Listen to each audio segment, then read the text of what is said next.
Hello everyone, welcome to the Resin Sourcing channel. We have been focusing on China sourcing since 2005. I'm Shine.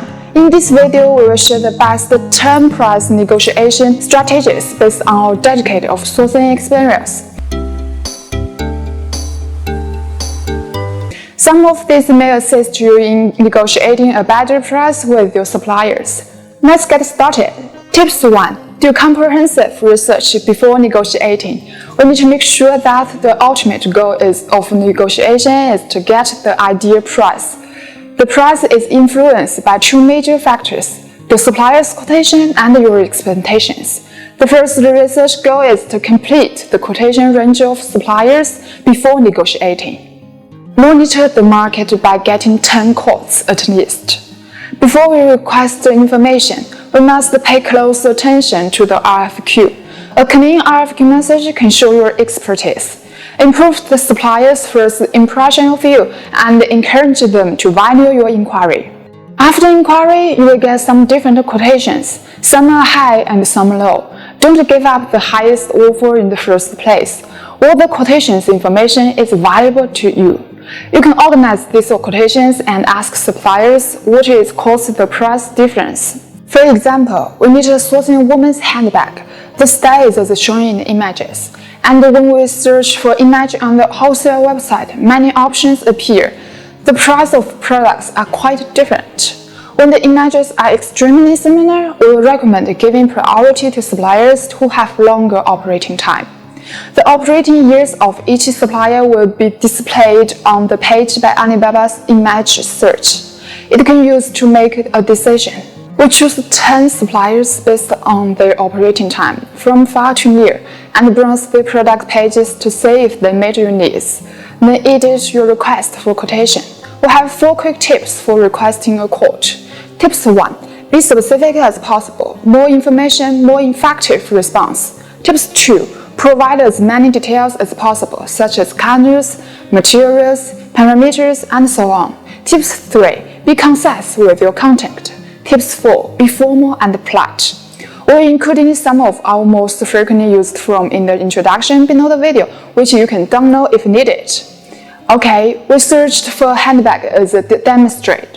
When your RFQ is complete, go to the product page, click Contact Suppliers, send RFQ message to these suppliers, and then wait for their response. We discovered that some suppliers' quotation is $8 while the other are $5. The quotations are different. Don't discard 8 quotations immediately. You should communicate with this high-price supplier in depth to better understand their price structure and what aspects cause the price difference. Believe me, supplier will not think you are troublesome because they know you are seriously about product and your business deal. So the next research is to investigate the price structure. Price structures are composed of various parts, such as raw material manufacturing costs, product manufacturing labor costs, factory operating costs, and so on. When we come across different prices, we need to talk about the details with suppliers about what factors are causing the price difference. Make a list of these factors, which may provide you a reference for your negotiation with suppliers. So, before you negotiate, conduct thorough market research. Don't rely on your negotiation skills too much. Instead, rely on your research abilities.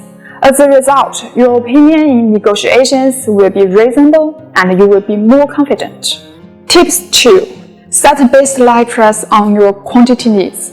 You should set your target price before engaging in meaningful price negotiation. If you don't have one, you can set a baseline according to your supplier's quotations. When you get the quotation, you will find that different quantity of orders will affect the price of the product. So you need to set your price according to your quantity. Setting a target price can assist you in determining your goals. However, your target price must be reasonable. When you negotiate a lower price with your suppliers, they will ask your target price, so you need to have an idea about it. Tips 3. Bring a good translator. If you don't speak Chinese and your supplier's English skill is poor, you should look for a good translator because different cultures and language barriers will cause some confusion. We heard a story of a client 2 years ago. The client was looking for some earrings. He found a factory on Alibaba. In the process of communication, he wanted to know what technology was used for the surface treatment of the iron. So he sent a message, "Finish?" And the manufacturer replied, "Yes, it is finished." Although this is not a common existence, it has shown if some key points are misunderstood due to language barriers, the subsequent process will result in negative changes. If you are worried about this, you should consider hiring a good translator to assist you. Tips 4. Don't get trapped in polite talk. Doing business is a strategic game. Treat your Chinese supplier as a partner towards a beneficial outcome. So don't get trapped in polite talks. The best way to negotiate with your supplier is to establish a win-win relationship. Assuming you don't have enough budget for initial investment, and you just directly give stress to suppliers to lower their price without analyze your plan, how can they understand where this cooperation with you can move forward? If you have used this method of bargaining, avoid it as much as possible in the future. After all, when suppliers do business with you, they must take profit as their goal when they don't know anything about you. On the contrary, your customer told you that they have no money and they want to get some discount. Would you be happy and offer them a better price? For me, I'm not really into that kind of customer. So what would we do? We will analyze the price structure according to the quotation and communicate with suppliers whether adjust some unnecessary costs to get a lower price. So don't get trapped in polite talk. We need to find a core reason of the higher price and take some action to solve it. We hope you really learned something from this episode. Don't forget to subscribe to our YouTube channel and watch the next 4 negotiation tips in episode number 2. I hope to see you soon and take care of yourself. Talk to you later. Bye bye.